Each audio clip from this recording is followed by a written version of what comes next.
more all together. Your full voice.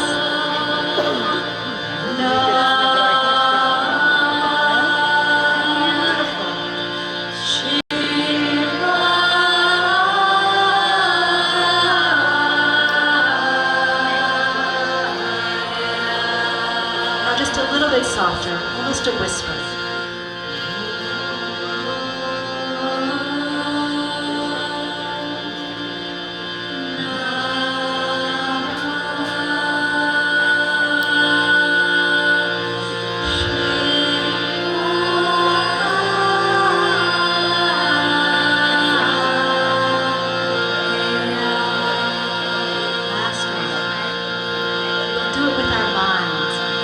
Hello.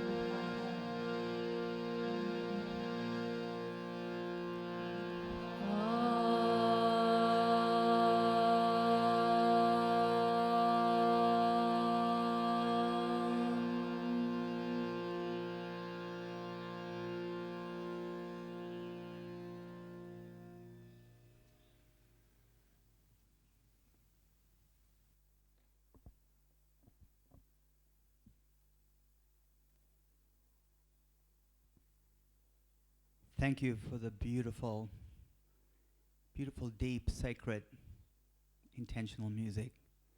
So lovely to ground this last session of the spiritual lecture series with just coming home in such a deep way. How's everyone feeling today? Yeah?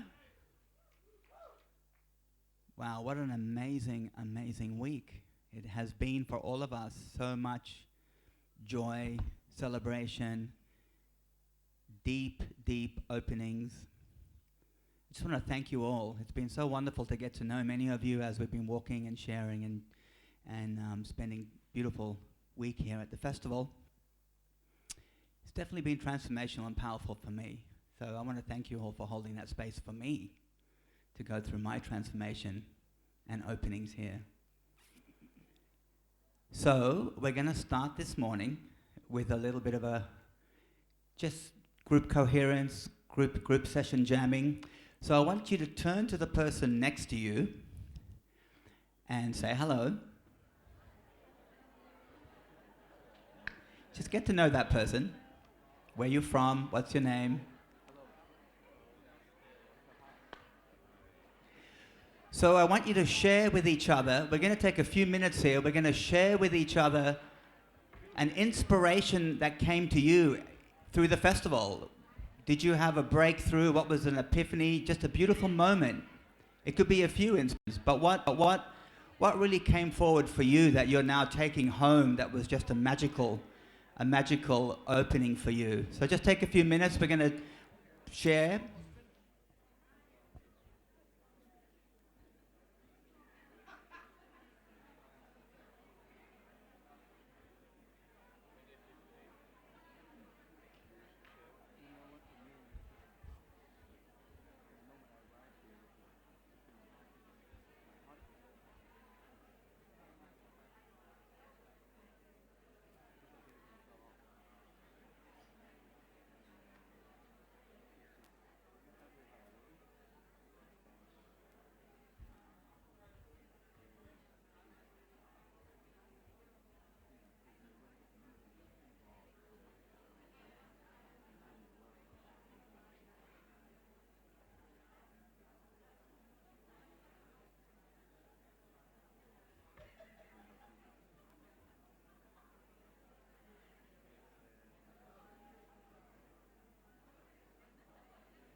If you haven't changed yet, please just changeover.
Just another quick 30 seconds here and we can close that sharing.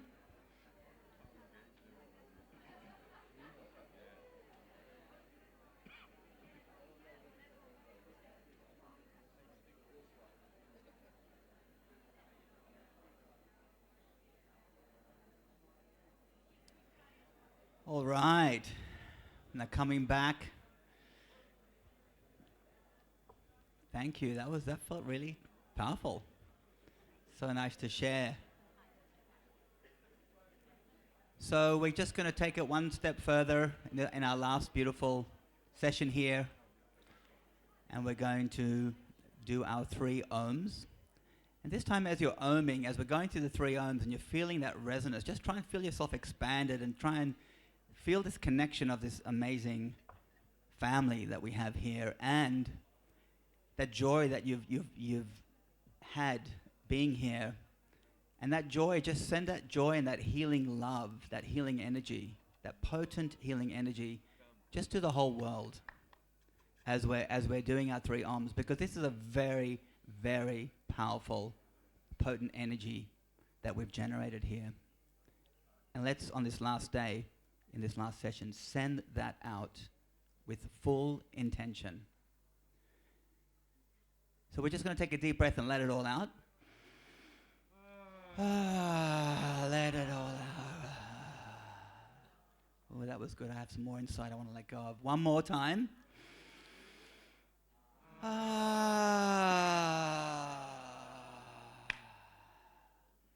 one more time. Oh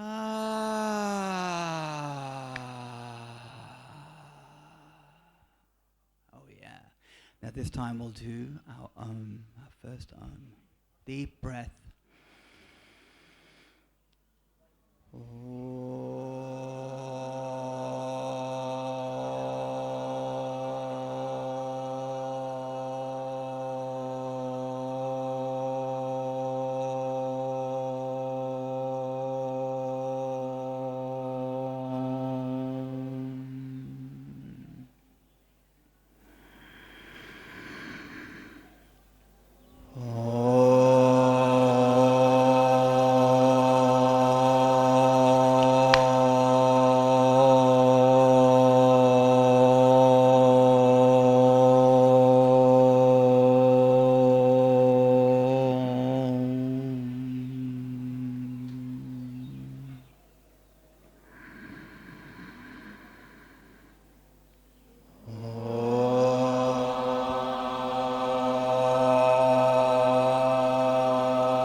Thank you, everyone.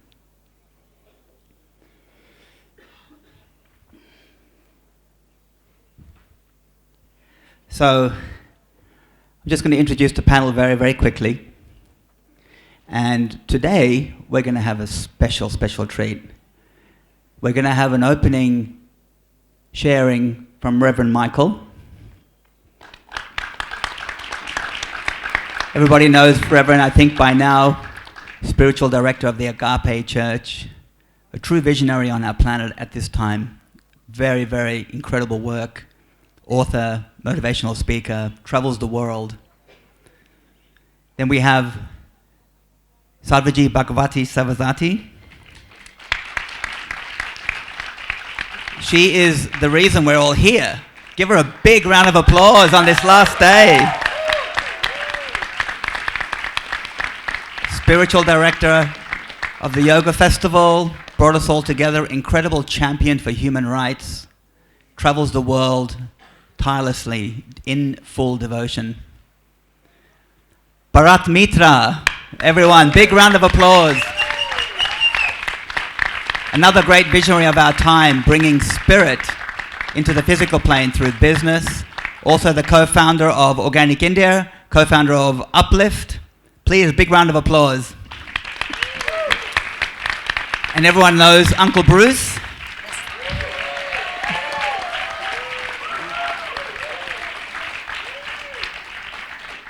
If you haven't got a hug from Uncle Bruce yet, it is a truly healing experience. Next level. Yes, anti-corona. Gil Ron Shama, everyone, big round of applause. You probably all danced wildly the other night with Gil Ron, incredible musician, really bringing the essence and the power of music as a sacred vehicle to bring cultures together and to split and to unite, split cultures and divisions. Gil Ron Shama. Introduce yourself. What's that? Introduce yourself. Oh, hi everyone. I am Chris Decker. I am one of the co-creators of Uplift. You might hear a little bit of my story today as we weave this panel today, this session about the power of prayer and collective intention. And I'd like to hand it over to Reverend Michael now. Thank you. Thank you very much. First of all, I just want to thank Sadhvi and Swamiji for the invitation. It took a number of years for me to get here, to get the schedule together, but I'm so glad I made it. Thank you very much. Thank you. As you scan the room for a moment, as we've been doing this perhaps every session, get a sense that each and every individual here is a singular manifestation of a cosmic unfolding.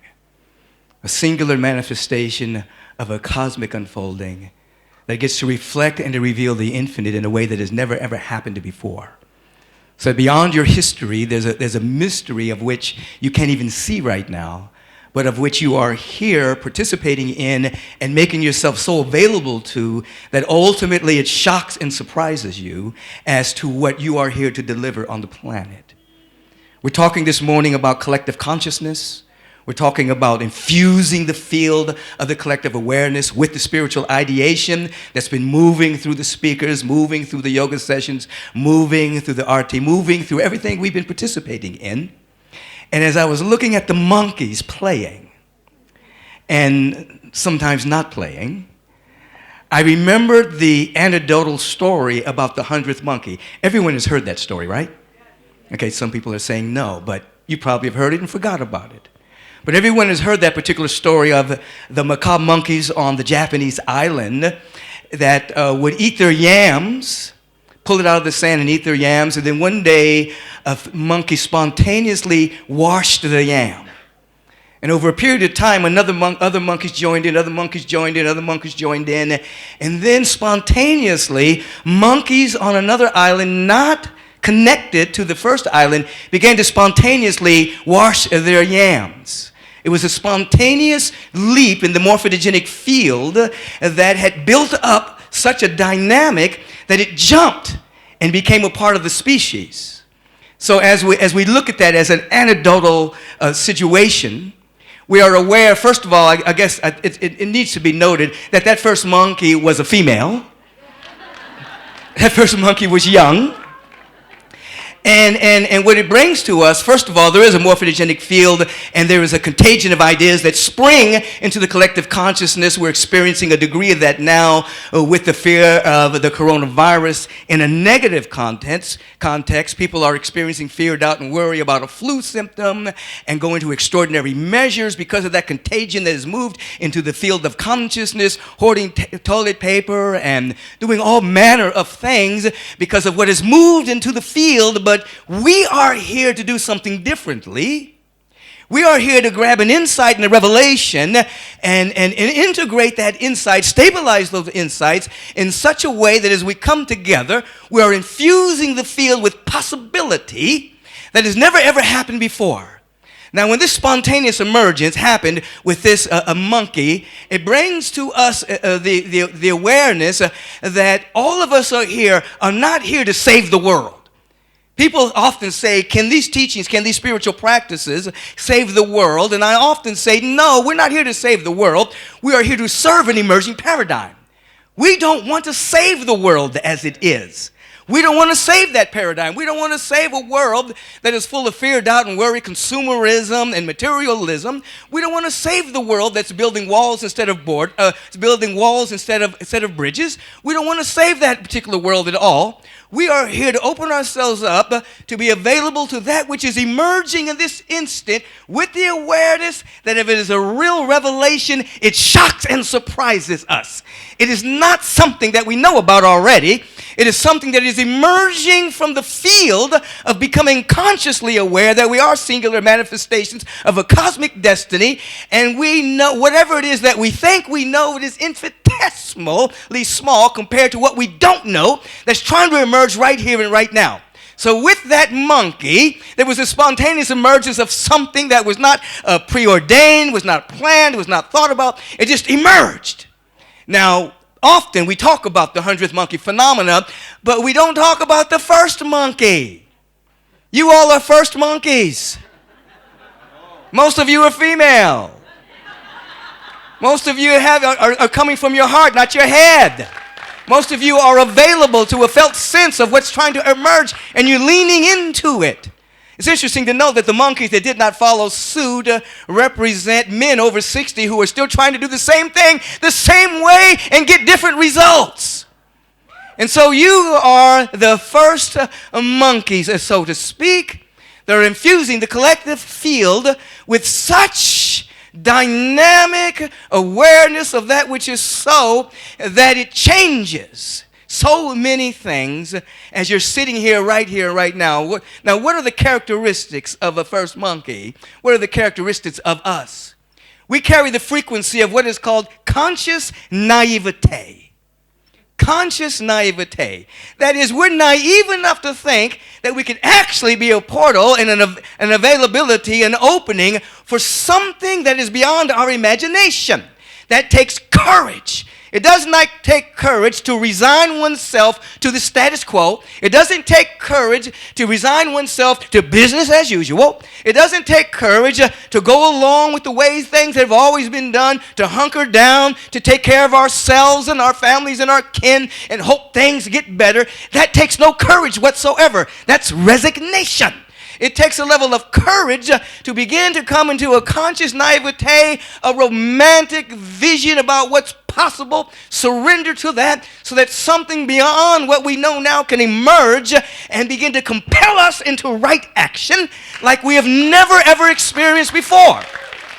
We are here for that kind of dynamic. And so with the awareness that we're not here to save the world, but we're here to serve something that's emerging, with the awareness that it's okay to embrace conscious naivete because cynicism doesn't work, skepticism doesn't work, and resignation doesn't work.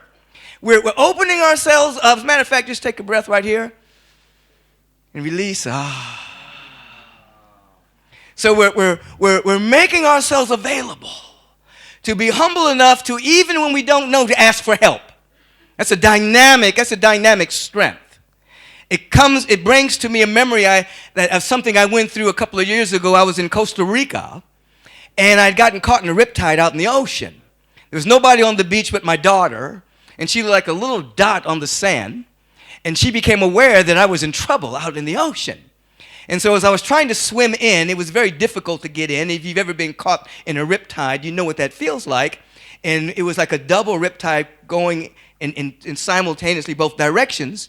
And so I remember going underwater, and I had such peace that I was thinking, this is my last day. I had such peace of mind about it. And then this thought went across my mind, if you don't get in, there's going to be a lot of upset people. And I popped my head up, and the first thing I did was I programmed my mind. I told my mind that regardless of how tired the body gets, don't give up. Regardless of how tired the body gets, don't give up. We are here to take back our mind. Our mind is a set of programs. We're not our minds. We have a mind. Our mind's in our field of awareness. It is oftentimes a set of programs that we've inherited from the world, inherited from the social milieu, the status quo, parents, ancestral line. And so in that, we're here to take back our mind programming so that it becomes ultimately an avenue of awareness of that which is real. So I programmed my mind, regardless of how tired the body gets, do not give up. And then spontaneously what emerged for me was, I need some help here. It just came out of my mouth. I need some help. I need some help. I can't get in. I need some help. And then there was a moment of silence, and then a wave came. And it gave me some momentum. And then a second wave came, and it gave me some more momentum. Then the third wave came and gave me more momentum. It still took me a long time to get in, but I got in. I kissed the ground. I laid on my back. My heart was beating out of my chest. My daughter was very happy. I was very happy. And obviously I made it in because I'm standing here to tell you the story today. So I went back to Los Angeles. I was talking to a friend of ours who is a medium. And so I was telling her what had happened. And she says, oh, can I peek? Can I look? Can I look? I said, yeah, go ahead and look. So she closes her eyes and she looks at the scene. She said, oh, you asked for help. I said, I did. She says, when you asked for help, an archangel was passing by and gave you 3 waves. You are aware that unless you ask for help, the ancestral realm or the angelic realm cannot help you. They cannot intervene in your life unless you're available to ask for help. And so for us as first monkeys, for us as individuals who are aware that we are singular manifestations of a cosmic unfolding, not here to save the world in any way, shape, or form, but to observe an emerging paradigm that comes as a shock and a surprise, individuals who are carrying the vibration of a conscious naivete, releasing resignation, cynicism, and skepticism, we begin to open ourselves up so on a daily basis we're available to help, not pleading, not appeasing or pleasing an external deity, but the availability that comes when one asks for help allows us to be receptive to the eternal broadcast that's perennial, that's always happening, does not come and go, does not go on and off. Every square inch of creation is broadcasting, let there be light, let there be love, let there be beauty, let there be joy, let there be intelligence, let it be everywhere. When we open ourselves up with a sense of humility and just ask for help, then we become receptive to that which is eternally being given all of the time, and then we are compelled into right action. With this awareness of what we're infusing into the collective consciousness, we become aware that the second coming is not an individual that comes down. The second coming is the Sangha. The second coming is the community that can be strong enough to hold the frequency of joy, to hold the frequency of peace, the frequency of love, no matter what. Because that frequency is so powerful, one individual can't hold it any longer with the work that needs to be done on the planet. The second coming is coming right now in this field here in this room. It's coming right now in this field at this International Yoga Festival. It's coming in Bharat's community. It's coming in Agape International Spiritual Center. It's coming in communities that are now becoming involved with evolutionary collaboration, so that, as I like to say, there's really only one spiritual community in different locations. Now the time is for evolutionary collaborations, because the second coming is coming through community that sees that which is seeking to emerge and anchors it on earth as it is in the mind of the infinite. Now what gives us even more joy is that we become aware that every thought is not created equal. This is very, very important. That with biofeedback, that with polygraph machines, with all of the latest science, Uncle Bruce, individuals have discovered what mystics have been saying for thousands of years, that a thought form that emerges from a field of unity, a field of love, a field of peace, a field of joy is way more powerful than a thought form that's emerging from a sense of separation, a sense of hate, anxiety, resentment. And so that means that as individuals like us come together and are able to hold that field of unity and love, the thought forms that emerge from us are way more powerful than thought forms that are emerging from fields of hate and disenchantment and separation, which means one with God is a majority. Really, one with God is a unanimous awareness, and as it becomes infused into the collective, great changes can take place on the planet. This is why Jesus the Christ said in substance, there's going to be trials and tribulations in the world. Absolutely. But be of good cheer because I have overcome the world. Be of good cheer is the spiritual practice.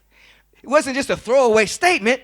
Be of good cheer. Hold the frequency of joy. Hold the frequency of conscious naivete. Hold the frequency of high vision, because worry is not a spiritual practice. Fear is not a spiritual practice. It is not a spiritual practice. And so as we have done this week, caught insights and revelations, our role is to stabilize those insights to such a degree that we become the living vibrational field of what's possible. And even if we do not know what it is, it begins to seep through us as divine wisdom and guidance and sacred direction, so that the spontaneous emergence of the next step of human evolution, not just something we're visualizing and wanting to happen, but the next step of the individual evolution and then the species evolution begins to take hold. And then as those individuals, monkeys, spontaneously started washing their yams, even though they weren't connected to the first set, individuals around the planet will be in a living field of possibility. They won't know what hit them. They'll be in a living field of love and of peace and of harmony, not intellectualizing love, intellectualizing peace, because we're not here to intellectualize the spirit. We're here to spiritualize the intellect to such a degree that something changes in us. You have arrived here to practice your asanas, to listen to the talks, not to get more information. That day is over. All the information is already here. You've come for transformation, you see. The information day is over. We already know everything about everything. I can remember I've been teaching for 40 years. And I can remember when I first started out, I was weird. I was a weird dude. Who's this dude not eating meat and meditating all the time and talking all this stuff? People were more probably, remember when the occult bookstores were in the back of bookstores? Everybody would come out with a paper bag around their book. People were more apt to say they were reading porn than something occult. You know what I mean? What are you reading? Oh, Debbie Does Dallas. You know, but they were more apt to talk about porn than they were about spiritual growth, development, and unfoldment. Now that consciousness has become popular and is proliferating the environment. We got the information. Now we have to enter into the state when we wake up in the morning, we're really about transformation. And then with a conscious naivete, participating in the next stage of the unfolding of our species, of which we're beginning to describe what it is. We begin to activate the law. We don't describe what we see. Ultimately, we see what we describe. And so we're beginning to describe what that world looks like to a degree. We're beginning to describe what compassion looks like, what generosity looks like, what forgiveness looks like, what taking care of each other looks like. We're beginning to paint descriptions of that. And since the law states you do not describe what you see, but you see what you describe, ultimately we'll see it First, with the eye that's beyond the eye and the ear that's beyond the ear, we see it in the realm of the invisible, feel it vibrationally, and then it erupts. Nothing happens without a personal revelation of truth. You can have all the information you want, but at some point you have to have a personal revelation of your connection with the presence and the wisdom and the dynamic good that wants to flow through you. You've all come here to practice so you can have your own personal revelation of that which has been singing through mystics for thousands of years. And then together as one grand community in different locations, affecting each other, we will transform the global brain, the internet, the social media into the global heart, in which dynamic generosity of the Spirit will take over. It's happening now in your soul in this instant. You're feeling something. It's a felt sense of what's trying to emerge. And you know that you do not see because you have eyes. You have eyes because you see. You know you don't hear because you have ears. You have ears because you hear. Form follows consciousness, which means you saw the invisible, and in this dimension you created eyes. You heard the inaudible with consciousness, and in this dimension you created ears as a prosthetic of a spiritual insight. And so with your inner work that you're doing, you're coming back to seeing the invisible, hearing the inaudible, until it becomes more real to you than anything. And then you'll be able to say, in the world, you remember the world and the planet are two different things. The world is a collection of agreements, opinions, points of view, perspectives, positionalities. The planet is Mother Earth. In the world, trials and tribulations, fear, coronavirus, hate, borders, whatever. There'll be trials and tribulations, but you'll be the individuals that are standing in the spiritual practice of good cheer, the practice of joy, the practice of love. You'll be standing there and like the tree planted by the proverbial river, you will not be moved because of your practice, you see, your blisscipline. The discipline does become blisscipline. Yes, it does. The discipline does become blisscipline. You will be the one that hold that frequency. Be of good cheer. We've overcome that world. We don't hide from it, but it's dying. And now, seeing with the eye that's beyond the eye, we see what's coming. We feel it. We hear it. We walk in it. It's becoming more real to us than the very chairs we're sitting on right now, until we become the instrumentality. We make it visible. Heaven on earth. This is real, I tell you. This is real. I know this. This is not conjecture. I've seen it.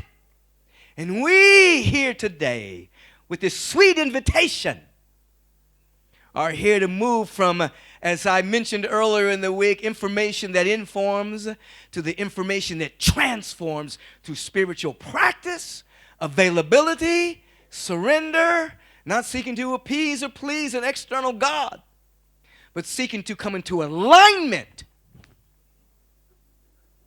integrated, until nothing can stop us. And we infuse the entire field of consciousness. Life is good, I tell you. It's magnificent. That's all I got. Peace and blessings. Peace and richest blessings.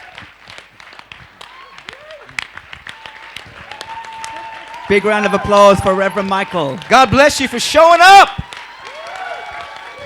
All right.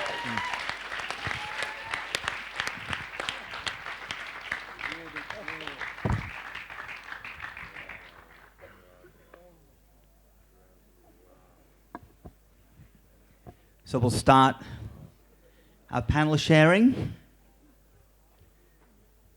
So Mahatma Gandhi had a saying, had a quote. Prayer is not an old woman's idle amusement.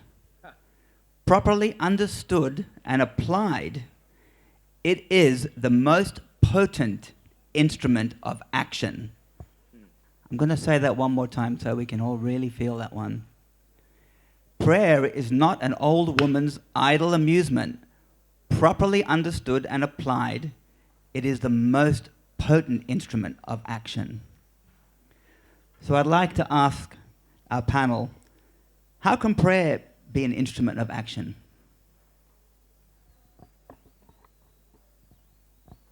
Gil Ron. Beautiful day, everyone. Thank you, Michael. You have a name of an angel. And in our Hebrew tradition, the duty of angels is to serve with singing. But not singing as we know, is the divine celestial singing, the beautiful singing that heals all the universe and serve. So I want to continue the heart you created here. You talked about information, passé. We have everything. You talked about transformation, and you not just talked, you transformed the field. So now let's try to do something with vibration. Let's do all of us for 1 second, one tone. Just start.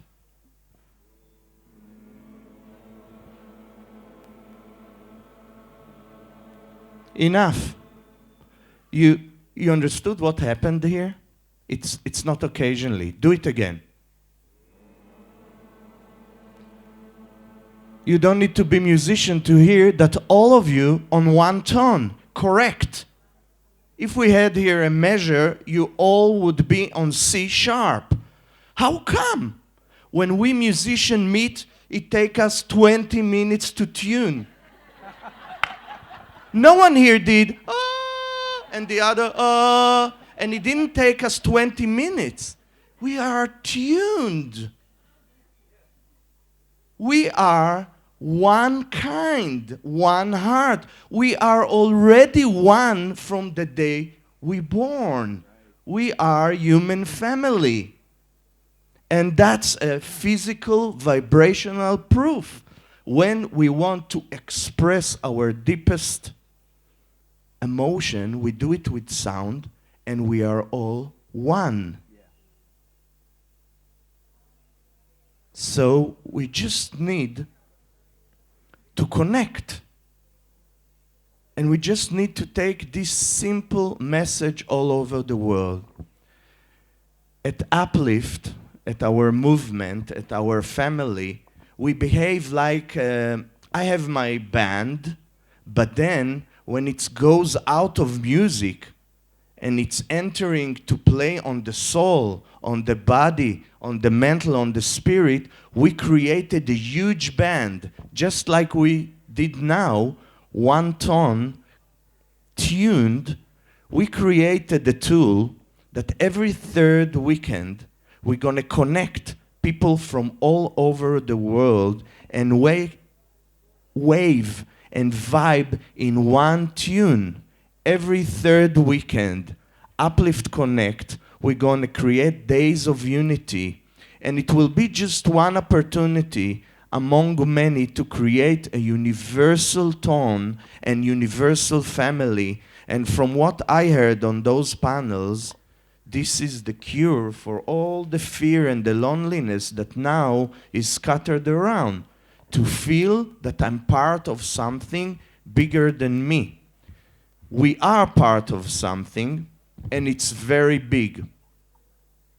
You know the story of this Baba and Mama that lived in the mountains in a small cabin. And they collect coins for each month. One day, the Baba goes down from the hill to the market, and he buys groceries. So the day came, and the Mama tell him, put the shawl, there is a wind, and bring exactly what I wrote you on the note. You remember? Milk, ghee, potatoes, carrot, little bits masala, and don't waste the money. The Baba go, very happy, singing, the birds, the trees. He arrived to the market, and exactly when he come to the ghee seller, suddenly he see this shop of music instruments. He say, okay, I have some 5 minutes spare. I will just look on the music instruments, and I make the shopping. He go inside the shop, and the Baba in the shop tell him, Baba, I was waiting for you all my life. I have the exact instrument for you. Say, yeah, but I don't have money. Oh, very cheap. Look. And he show him this instrument with one string. Pew, pew, pew, pew. And the Baba get hypnotized and he say, wow, only one string. So simple. I just make pew, pew. He take all the money he got for the groceries. He give the Baba and he take the instrument. And he go back home. He said, my wife will be so happy. Now I'm a musician. I make my music. And he go all the way. And you see the trees. He make them beam, beam. You see the birds. Beam, beam. He comes back home. And he hide from his wife in the room. And he's playing. She tell him, hey, Baba, where are you? Shh, I'm making music. Beam, beam. So she respect him 1 day, 3 days, 4 days. After 1 week, she entered the room and she tell him, Baba, what is this? Beam, beam, beam, beam. Why can't you play orchestra music like all the musicians? And then he look at her and he say, Mama, all the musicians that play songs and all kind of creations, they're looking for their sound. I found it. Bing, bing, bing.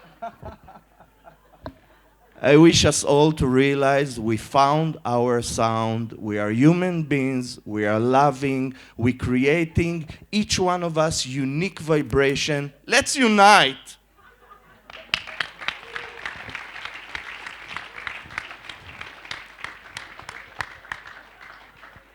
I think in your question about prayer, I think we have to, thank you, that was great. Bing! I think we have to have a definition of prayer as well.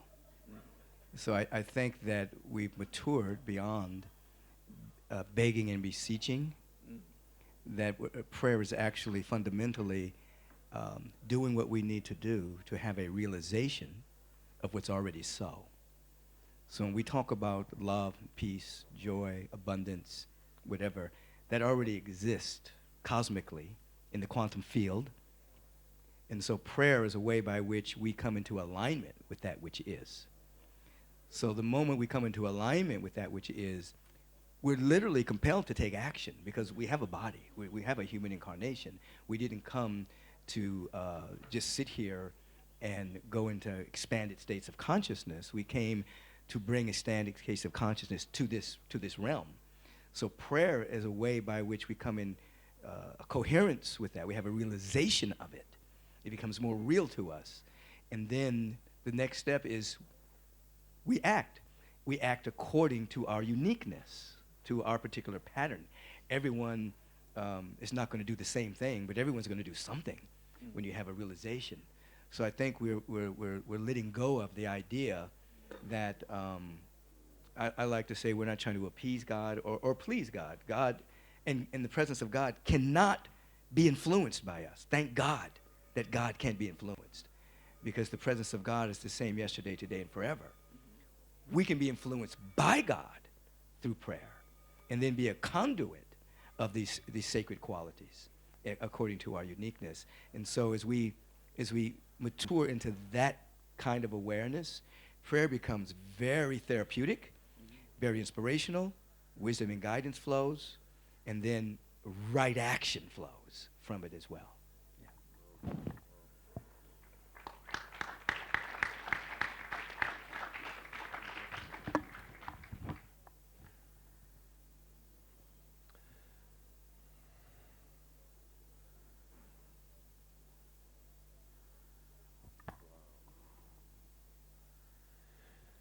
I find myself now asking for help. How to express the gratitude for what is present right here.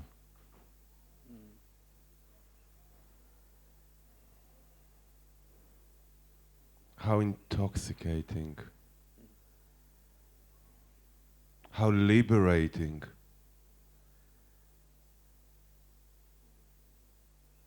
When the source have the freedom to express itself by a humble servant that is willing to jump on stage and allow it to flow.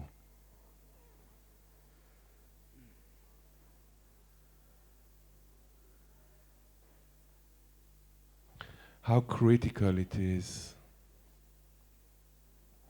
for all of us to receive the invitation in the heart,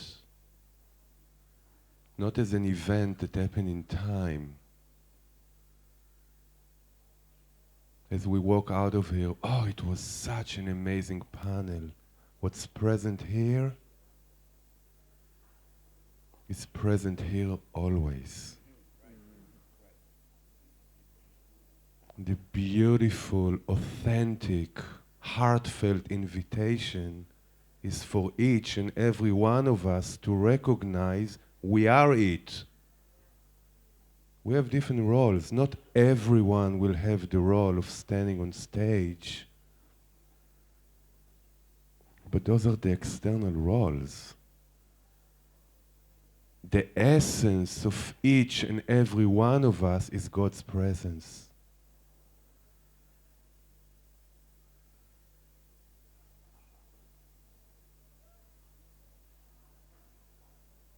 Let's be the 100 monkeys. Let's be the monkeys that have the courage to allow something to emerge which is beyond understanding, beyond imagination.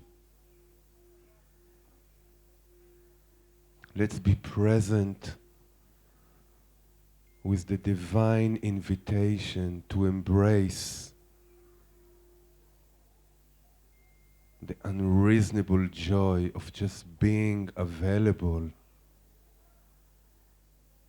for the unknown, for the unknowable to flow through, to express, to celebrate. The expression might be different. Essence is one, undivided essence, the truth of who we are.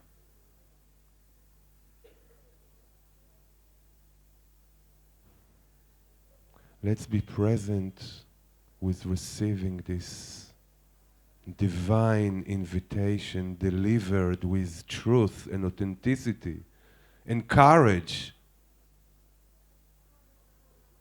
Let's have the courage to receive this invitation in our heart space so we remain connected to it, as it, no matter where we are in time.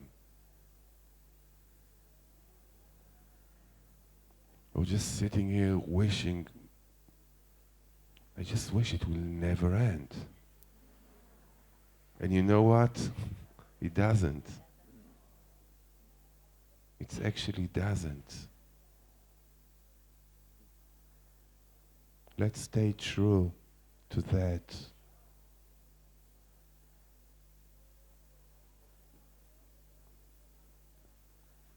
And for those who really feel the call in their heart to be in service of that presence.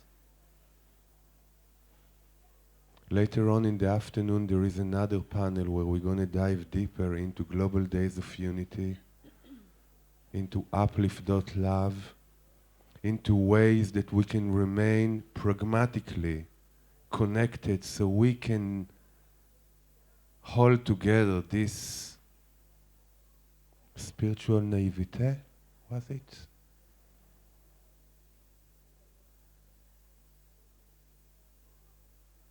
This willingness to participate in the unknowable, and yet here we are breathing and serving God presence with every breath, with every heartbeat.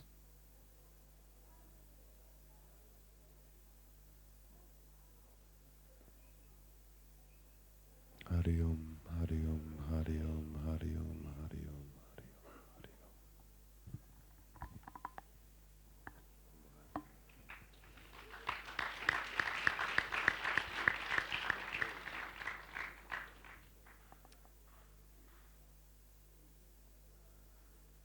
So first of all, just again with such deep gratitude to Reverend Michael for, you know, when I was a kid, we used to have these toy things that were a little plastic dome, and it had maybe a skyline of New York City or maybe something else, but some little city or image or whatnot. And it was plastic, and you'd shake it up, and all the snow would shake up. Do people know what I'm talking about, or do you need okay, good. Yeah. And you'd shake it up, and then the snow would flurry around, and 30 seconds later it would settle. But of course, each time it settled in a different way than it had. And I feel like Reverend Michael has come in, and the very cells, the very pieces, the very bricks that make up both this individual and this self. And this isn't just here, this is true wherever I see you, that you have this extraordinary ability to unstick all of that is in the status quo, that is, here's your New York skyline, here's your Chicago skyline, here's the Eiffel Tower, whatever it may be, to unstick everything. It gets shooken up. There's this incredible moment of coming undone. And then it all very gently and very ecstatically comes back into place, but in a completely different arrangement than it had been in earlier, and so much of a more cohesive, vibrant, alive, awake alignment than it had been earlier. So thank you for that. Thank you so much for that just extraordinary transmission.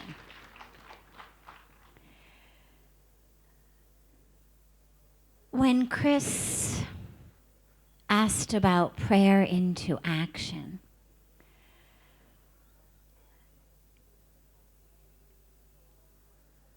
we're always acting. We can't not act. This is one of the core teachings of the Bhagavad Gita. You can't not act. You're always acting. I could sit here, sit on my hands, squeeze my eyes shut, stick earplugs in my ears, and not move my body. But I'm still acting. Not doing my duty, not fulfilling my dharma is an action. If somebody trips and falls in front of you and you don't bend down and help them up, that is an action. To bend down is an action, to not bend down is an action. And I mention this because it's not that prayer leads to action. Everything leads to action. Sitting in front of the TV with your hand in a bag of potato chips is an action. It's simply up to us what we want our actions to be infused with, what we want the actions to be stemming out of, what the soil, the water, the cells of that action is going to be. And prayer is that which connects us in love. You know, they say when you're fighting with someone, even if you're sitting right next to them, you shout. Because your hearts are very far apart. You don't shout because you can't actually hear each other, because suddenly the person you're fighting with has gone deaf. But you shout because your hearts are very far apart, and in order to bridge that space, you shout. And if you're sitting with someone and having just a logistic type of chatty conversation, again, that's more in a normal tone. Your hearts are kind of a normal distance apart. But when you're in love, you whisper. Because the hearts are so close together that when you're sitting with the loved one, we whisper. Because the hearts are very, very close. And in prayer, we're silent. Because the hearts are one. There's no bridge to be crossed. We are literally one with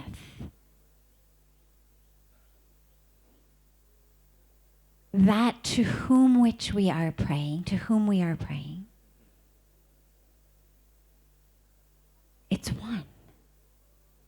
And so I love that image of prayer being simply coming back into connection with the one. And so it's not about, oh God, give me this, or oh God, do that, or oh God, please this. It becomes just, oh God. Oh God. Oh God.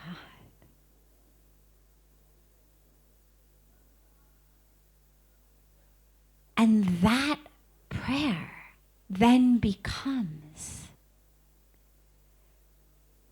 that space from which, that place from which, that energy of which we move through the world.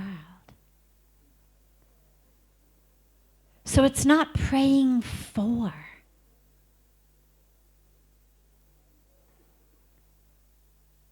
It's coming back. Coming into that connection.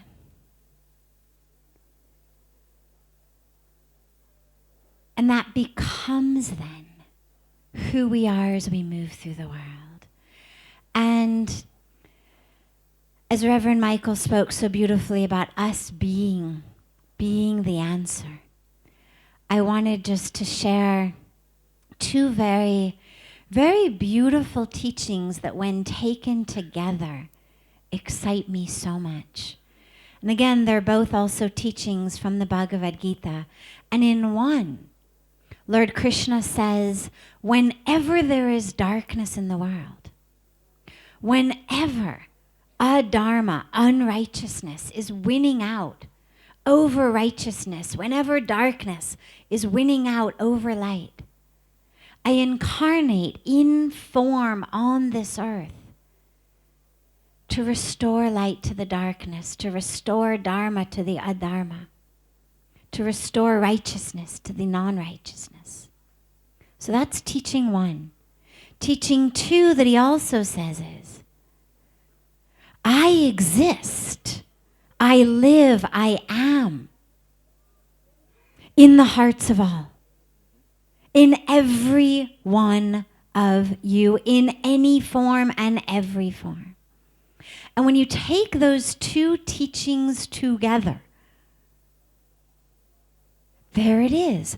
We are the answer. We are the ones who are here to bring light back to the darkness, dharma back to the adharma, righteousness back to the lack of righteousness. It's not about waiting for when is God going to come. We've been told by God in Scripture, I am there in all of you, in all of your hearts. The entire universe is pervaded by the divine. And so we need to stop waiting. And we need to stop thinking that we just have to be ready because when God comes, then, as though somehow our highest calling were to be the first in the line to receive God when God arrives. The calling is to realize that that presence of the divinity is within every one of us. And so as we realize the existence of darkness, of ignorance, of lack of dharma, whatever it may be, we realize within us is the answer, and that it has been put there very purposely, very consciously by God, in the fulfillment of the scriptural promise that I will incarnate on earth in form to bring back the light. And so that is us. And the prayer is that which connects us to the source from which it comes. So that it's not about my way. My guru Puja Swamiji always says the problem is that it's all about egos and logos. And that if we can just rise above the egos and the logos and be truly the embodiment of that presence. So the prayer is that which reconnects us to source. Because it's not about the divine as just it comes through me or comes through you or comes through you or comes through you. It's about each of us emanating, birthing, being, transmitting that divinity.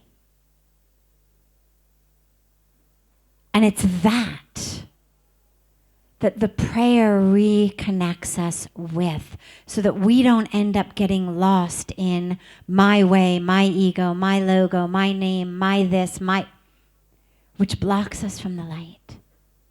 And so when you pray,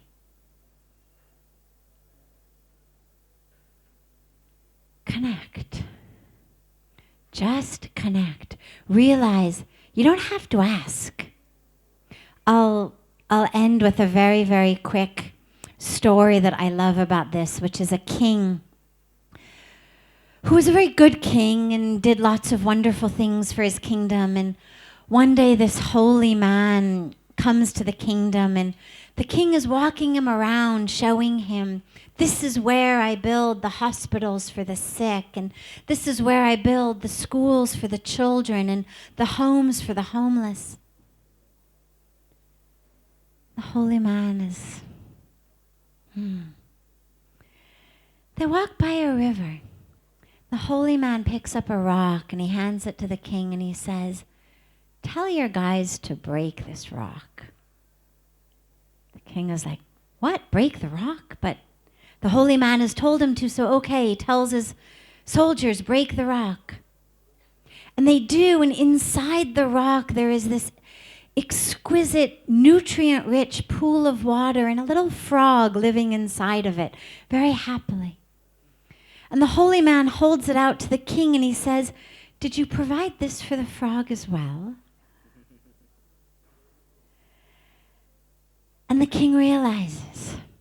And I love that story because it reminds us there is a provider, there is one, an intelligence in this universe that is providing, that knows how to put nutrient-rich water into a rock for a frog. That's not about us figuring it out. or us being the ones who have to make it happen. We open to that intelligence, open to that wisdom, courageously, fearlessly, in love, with that prayer within us of just, oh, God.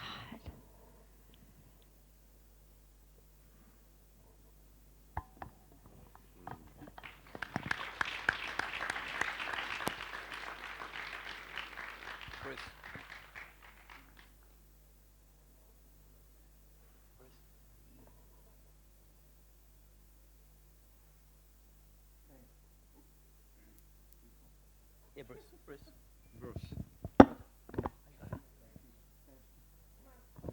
here we go. This one. It's Yeah, you got it. it's working. Thank you, Sadhviji, so very much. Thank you. I want to thank each of the members of the panels because I'm sitting here hearing all of this wonderful stuff and then sitting and all of a sudden my consciousness is going, oh my God, you're going to have to follow all these people. So I apologize before I start.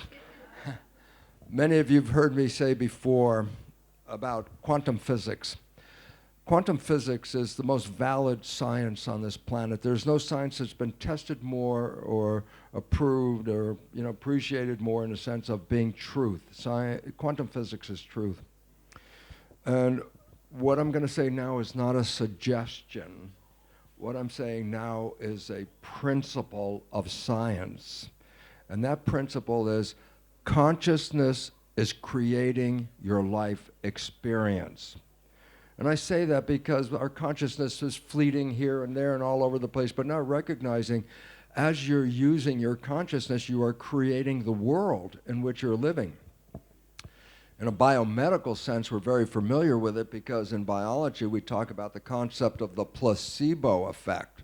I say, what's the placebo effect? I say, somebody's got some particular illness and their doctor comes up and says, oh my God, here's the greatest, newest thing from the pharmaceutical company. This is going to heal you. It's the greatest new science.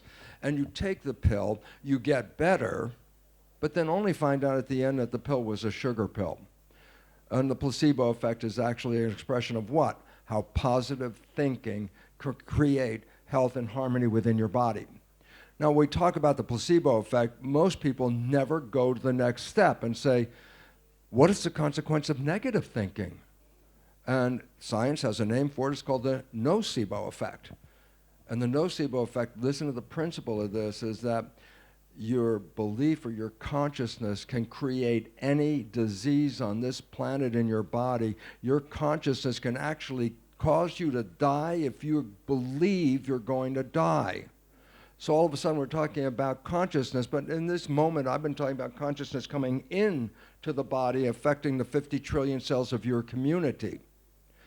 The idea is, though, we used to think that consciousness was only locked in our head, and that was through the putting on of wires on your head called EEG, electroencephalograph. I'm going to read your brain function inside your head. And yet, the latest technology is called magnetoencephalograph, MEG. And I said, well, what's different about it? As I've said earlier, the probe that reads your consciousness does not touch your head. The probe is out here. Now, the fundamental scientific insight at that moment is your thoughts are not contained in your head. You are a tuning fork. You're broadcasting. I said, well then, can I have placebo broadcasts and nocebo broadcasts? I say, absolutely.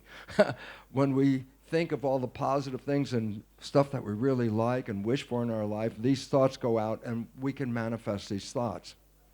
I can't remember the name of the spiritual teacher who said this, but I sure remember what he said. He said, worrying is praying for something you don't want. And the significance of that. Did you say that, my dear brother? Oh. I'm going to do a Michael. Michael did it. And And the relevance about this is absolutely true. A placebo world and a nocebo world is really generated by your consciousness at this time. And the significance about this is that our negative thinking is really the biggest problem on the world today because we're so consumed with fear. Fear of our own survival, fear of our family, fear of whatever is going on. We think more fear than we think more positive things. And it's interesting in my life because for the first 40 years, I wasn't a spiritual anything. I was a science guy doing all the science. Yeah, genes, proteins, chromosomes, life, death, bottom, that's it. But when I got the insight cells that the consciousness of the cell was not in the cell, but was a broadcast coming to the cell, all of a sudden I realized my identity, your identity, is not built into your cells.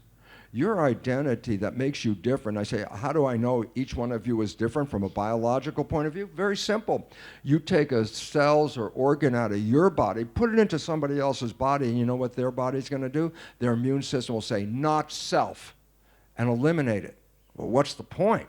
Then it says your cells and your organs have an identity to them that makes you different than anybody else. And then in my research, getting into this, the one night then it all blew up in my head and exploded my whole life was to realize what makes us different is on the surface of your cells there are these called receptors. They're like protein antennas. And no two people have the same set of these self-receptors. And at that moment in my life, I said, oh my God, I'm not in here. I'm a broadcast being picked up by 50 trillion cells. And that moment of, wow, biologically insight was really great, but then it hit me and I said, oh my God, I can't die. I'm not even in here.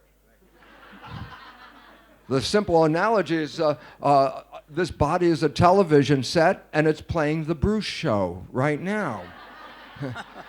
And then the relevance of that is if you've ever watched the TV and the television breaks, we all say, oh, the television's dead. I go, yeah, television's dead, it's not working anymore. Is the broadcast still there? And the answer is, yes it is, because you can get another TV, and when you tune it to the same station, you're back on air, but a different TV. Well, guess what? We can't die. And this TV that we have right now will end up dying, but guess what? In the future, another child will be born with the same antennas that you have, and you'll be back in a different TV. Does it make a difference if it's male or female TV? No, absolutely not. Does it make a difference if it's white, brown, black, red, yellow? No, that's the TV. We are not the TV. We are the broadcast. And it was at that moment that my whole world changed because I started to recognize the concept of spirituality, that each one of us is a spirit. And that's when my prayers changed. Because I didn't have really prayers before, but after that moment, I have prayers. I have prayers every day when I get up. No, not like this. Did God give me something? Every day I get up and I say, thank you, God, I'm still here. Thank you for this life. Thank you for all the wonderful things. Thank you for all the wonderful people that are sitting in this room, because each one of you is a piece of God. And the whole idea of our evolution is coming up, and the nature of the prayer is this. Are we going to pray nocebos? Or are we going to pray placebos? Because the difference is evolution. And the significance about this is we think, oh, evolution is happening, it's always happening, and what will I become if I evolve? And let me give you a wonderful scientific answer. You have already evolved. There is no more evolving for you as individuals. You know what's evolving? When you recognize that each one of us is a cell in the body of something bigger. And all of us are in the body of something called humanity. That's the living organism. We are but cells in a body of something that's evolving. And an unfortunate time right now, but a learning time right now, is the body of humanity is experiencing very much the nocebo influence. Every day, oh, be afraid of this and be afraid of that. It's like, that's negative thinking. And as Quantum physics stipulates, not a suggestion, but a law, your thoughts will manifest all those negative things. And now we're in a room of what? Very wonderful, loving, healing, positive people. And each of us has a brain that's broadcasting a tuning fork. Each of us is sending out a vibration.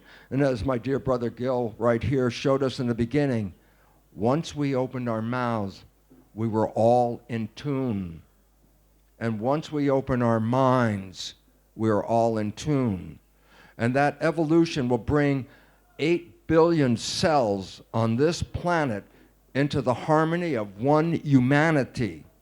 And your prayer, your thoughts, your consciousness, your positive belief that you're sending out is the glue that will hold 8 billion cells, 8 billion humans into the new evolution. We are not evolving as individuals. This is the evolution of the community of individuals. And this is why when we talk about uplift, unity, peace, and love in a field of transcendence, I am uplift. You are uplift. Everyone is uplift in this room. And what are we going to do with our consciousness? Uplift the entire humanity on this planet. And therefore, I really want to thank each one of you, because each one of you is a healer of humanity. So thank you for being here. Thank you. Amazing.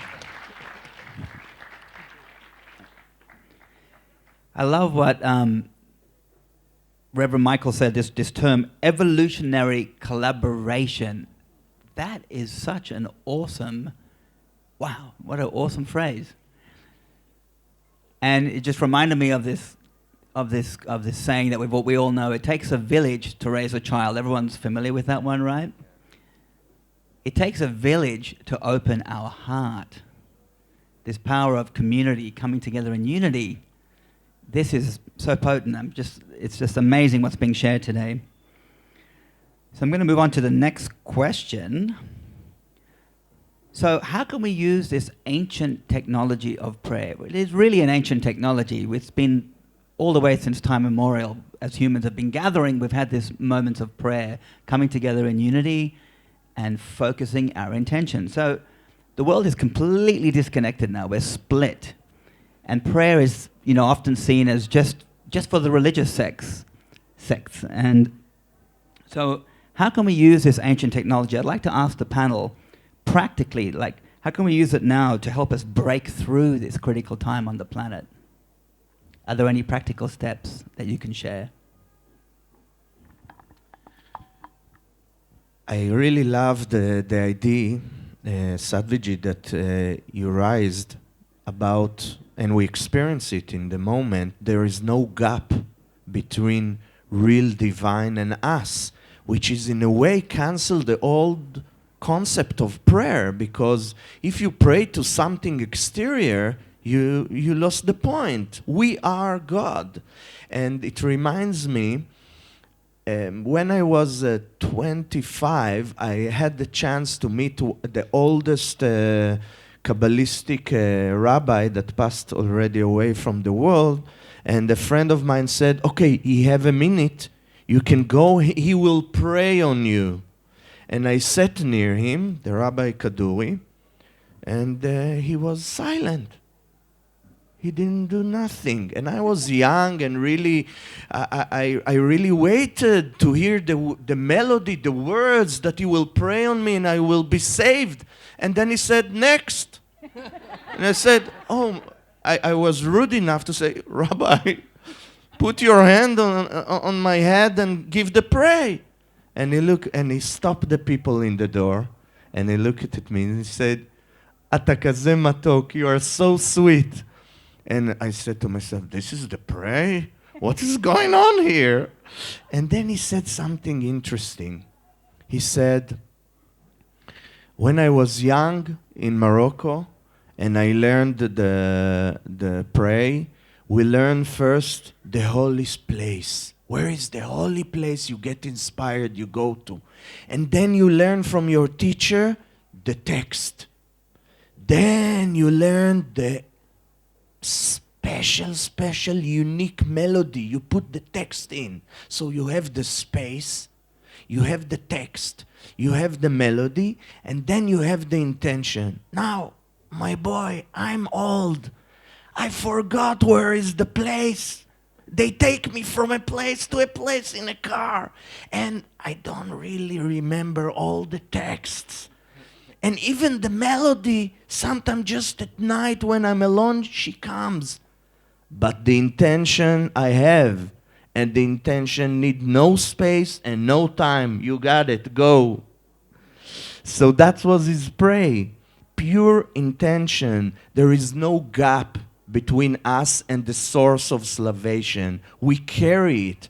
But when we unite and when we share, even we just feel it as joy, it becomes big, nuclear, with all the powers that we relate to God. And in the past, it was a figure. But now we know it doesn't need to have a figure or a form. It's just here. It's just presence. There was a holy man walking on a road, and time of prayer came. And he was looking and he said, oh, this natural road. And he looked on the mountain. On the mountain there were ruins of the temple. So he said, I will not pray here on the road among the people that walk and this. I'll go up to the ruins. And he climbed and he stood inside the ruins of the temple and he started to pray. Oh, my God, my God. And suddenly a voice heard, your prayer is not accepted. And he fell on his knees and he said, why? He said, because you cling to the past. You climb to the top of the mountain, you give all this effort, you go to the ruins of the past instead of standing on the road where the people, the simple people walk and just give your prayer. So we are the temple, the new temple. It's always been, but people in the past needed stones and castles and temples made of wood and iron and gold, and now it's just us. We have the job, and the job is loving each other, and that's our prayer, our frequency, our cells coming together, being healthy and happy. That's the prayer. Thank you. Thank you.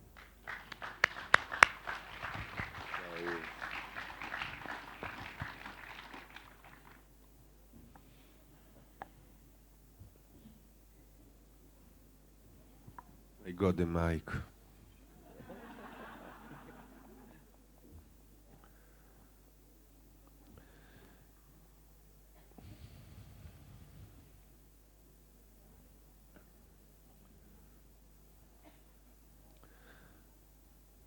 Illusion and ego is very subtle and very tricky and very deceptive. It can kidnap anything. So even prayer can turn into a trap to reinforce the delusion of separation, because essentially we are the prayer.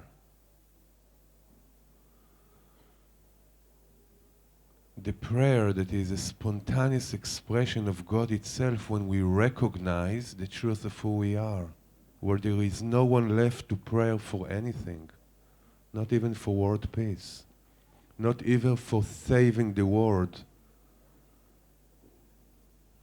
There is no world to save.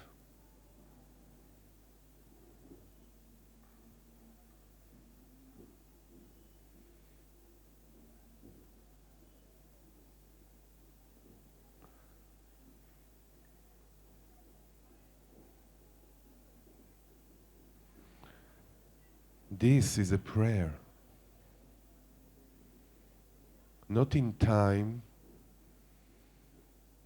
not for something that needs to happen in non-existent future.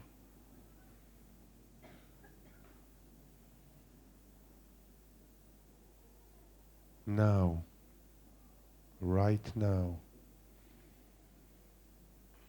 as we are willing to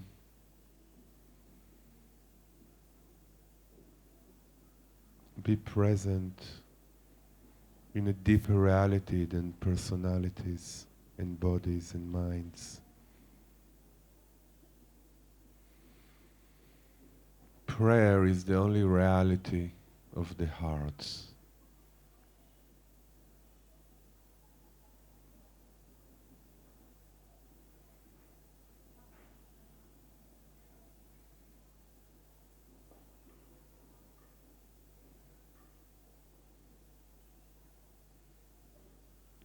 And to pray for us to wake up,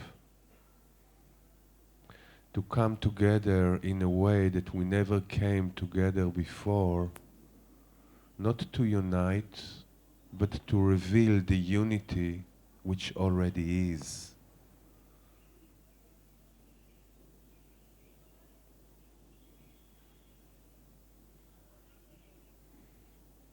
Nobody ever understood what happened when a critical mass of monkeys joining in doing something.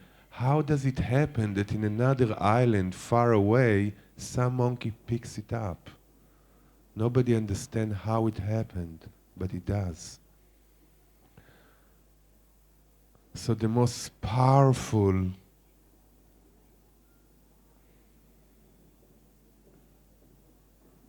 mystical yet pragmatic way to be a vehicle for change, for love to impact us, and the world will reflect it inevitably, is to be present and join our prayers where it's really matter, vibration, frequency, heart space.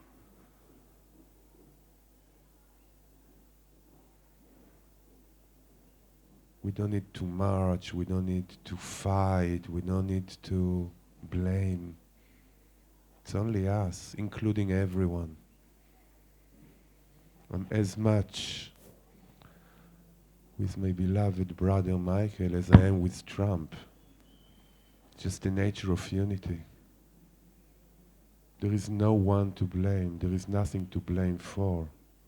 But as we wake up to the unity that is, we are the prayer. Let's be present with that. Let's honor that. Let's each one find the most authentic expression, the unique expression that each and every one of us is of the divine source that we are. Let's be the prayer. It's now, it's now, it's now.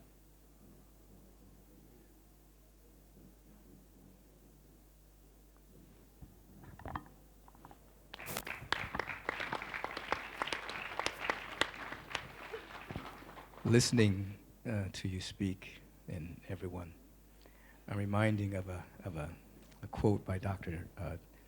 Thomas Troward, great metaphysician that studied in India for many years. And he said, in order to comprehend the wonders of the limitless universe, you must do two things. You must realize you're at the center of it.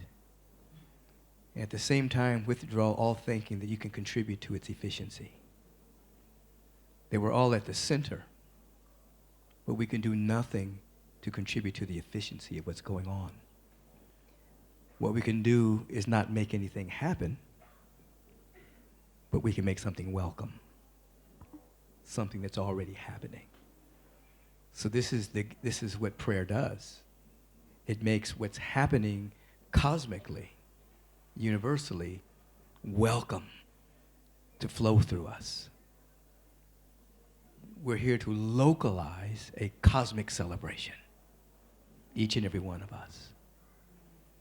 So as I'm listening to the stories, I'm reminded of a story of, there was this great spiritual gathering, such as we're here today. And the gathering was to begin and end with the reading of the 23rd Psalm. So they began with this young man, and he got up and he recited the 23rd Psalm by heart, not missing a beat. The articulation was perfect. And when he finished, he got a light applause.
to do in that moment, so that eternity breaks into time.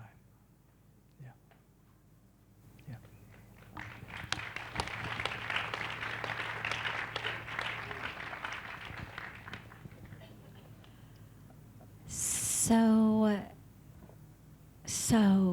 So much has been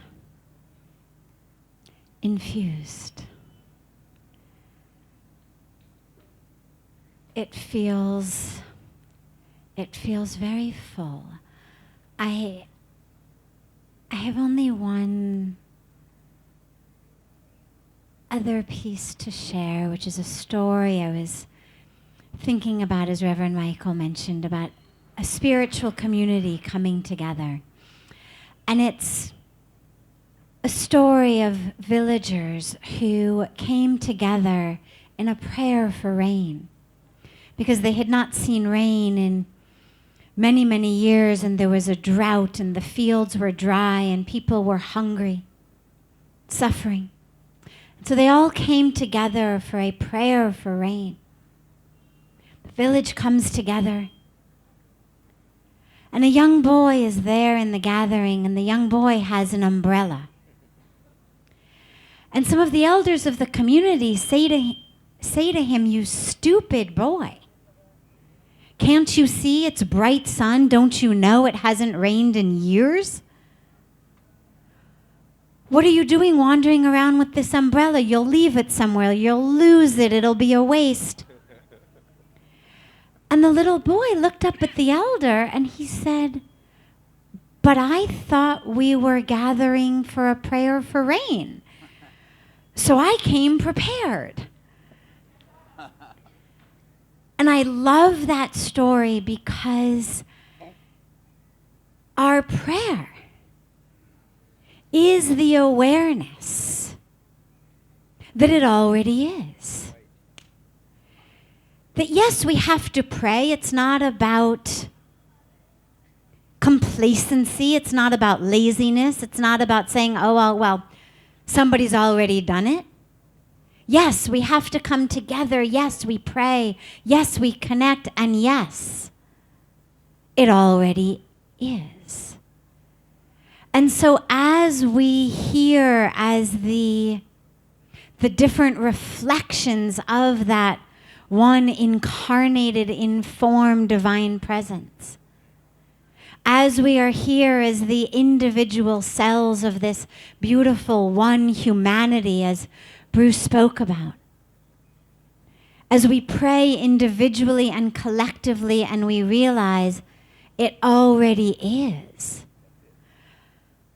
let us really, really make sure we've got the umbrella, because it's already raining. And every one of us, as we move forth in the world, is called upon to be the one with the umbrella in the rain. Called upon to be the one who already is embodying that for which we are praying, that to which we are praying, that of which we are praying. And so my heart is very connected to that little boy and to the essential presence of not just faith, but absolutely knowing that it already is. And we are prepared. Thank you, Sadhvi. We're going to take it into the audience now. Are there any monkeys out there that want to ask a question? Anybody want to share something? Oh, over here. Great. In the meantime that Chris gets, no, keep going. In the meantime that Chris gets the mic to those with questions, a quick suchna, as we say, piece of information, logistic message, is just to remind everyone to join us back on the banks of